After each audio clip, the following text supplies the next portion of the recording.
የኛንና የኤርትራን ጉዳይ ላንሳ።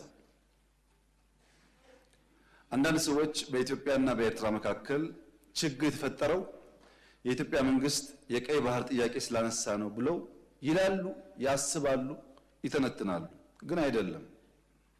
ኤርትራ ከተፈጠረች ዘመን ጀምሮ በኢትዮጵያ መንግስትና በኤርትራ መካከል ኢሹ ነበረ፣ ታውቃላችሁ። እኛ ከመጣን በኋላ አያስፈልግም ይቅርብን ብለን ሞክረናል። 5 ዓመት ለምነናል። ጸቡ የተጀመረው ብዙዎች እንደሚያስቡት የቀይ ባህር ጉዳይ ሲመጣ አይደለም።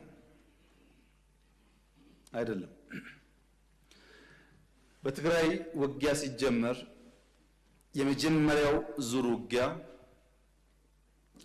ሽሬ ካስለቀቅን በኋላ የኤርትራ ጦር ከኋላ ኋላ ተከትሎ ሽሬ ገብቶ የአንዳንድ ሰዎችን ግለሰቦች ቤት ማፍረስ፣ ፎቅ ማፍረስ ሲጀምር ጸብ ተጀምሯል። አልተናገርንም እንጂ አክሱም ይዘን ስናልፍ አክሱም ገብቶ ወጣቶች በጅምላ ሲረሽን ጸብ ተፋፍሟል። አድዋን ይዘን ስናልፍ አድዋ ሄዶ ፋብሪካዎች ሲፈታታ ሲሰርቅ ጸብ ተጋግሏል። አዲግራት ደርሰን የመድኃኒት ፋብሪካውን የሚነቀለውን ነቅለው የማይነቀለውን ሲያፈራርሱ ጸቡ ጫፍ ደርሷል። ግን የኢትዮጵያ መንግስት ያኔ በዚህም ለመዋጋት ብቃት አልነበረውም። ውስን ኃይል ነበረ። ሽሬን ከያዝን በኋላ ያጠቃነውን ጣት እንከተል ነበር እንጂ የያዝነውን ቦታ እያጸናን አንሄድም። ይህ ጉዳይ የተከበረው ምክር ቤት ለዛሬ ዋጋ የለውም። ለታሪክ ማንሳት የምንፈልገው ጉዳይ አክሱም ወጣቶች ሲገደሉ፣ አድዋ ሲዘረፍ፣ አዲግራት ሲዘረፍ በርካታ ኢንቮይ ወደ ኤርትራ ልክ ያለው የላኳቸው ሰዎች ገሚሱ አሁን ከኛ ጋር የሉም። ለምሳሌ ክቡር አቶ ገዱ ያኔ የውጭ ጉዳይ ሚኒስተር ነበሩ። ከአንዴም ሁለቴ ኤርትራ ልኬያቸዋለሁ።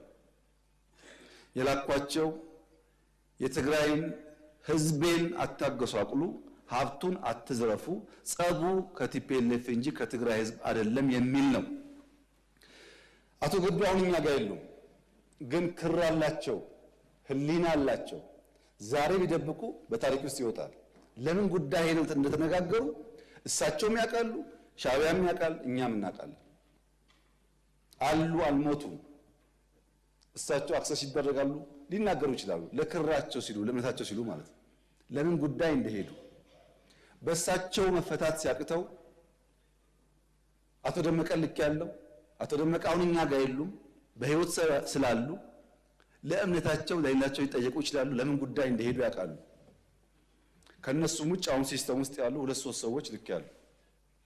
ታስታውሱ ከሆነ መቀሌ ልንገባ ጥቂት ሲቀረን የ3 ቀን አልቲማተም ብለን አውጀን ነበር። ብዙ ሰው ሚስጥሩ አልገባው።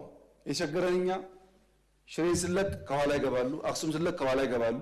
አሁን መቀሌ ስንገባ ደግሞ ገብተው ትልቁን ከተማ ዳሜጅ ያደርጋሉ ብለን ከነሱ ጋር ከአሁን በኋላ ከወቅሮ እናልፋለን ብትሉ ወያኔ ትተን ወደ እናንተ ነው የምንዞረው ውጊያው ብለን ወቅሮ ላይ የሚጠብቅ ፎርስ አስቀምጠን ነው መቀሌ የገባ ነው፣ እንዳያልፉ ማለት ነው። ይሄ ጸብ ተፋፍሞ ሄዶ የፕሪቶሪያ ስምምነት ሲፈረም እንዴት ቲፒኤልኤፍ ሳይጠፋ እንዴት ትግራይ ሳይወድም ፊርማ ይደረጋል በሚል ነው የመጨረሻ ጫፍ የደረሰው ጸቡ። ከዚህ ኃይል ጋር ነው እንግዲህ አንዳንድ የቲፒኤልኤፍ ሰዎች ሆነው ኢትዮጵያን ለማፍረስ እንስራ ያሉት። የትግራይ ህዝብን የሚጎዳና የሚጠቅም ነገር ይሄ መንግስት ነው የሰራው ወይስ ቲፒኤልኤፍ? ሁሉም ቲፒኤልኤፍ ላይሆን ይችላል። አክራሪ ቲፒኤልኤፍ በሚል ሊወሰድ ማን ነው የሚለውን ዛሬ ብዙ ኢሞሽን፣ ብዙ ፕሮፓጋንዳ፣ ብዙ ውሸት ስላለ ችግር የለውም። ነገ ግን ታሪክ ያወጣዋል።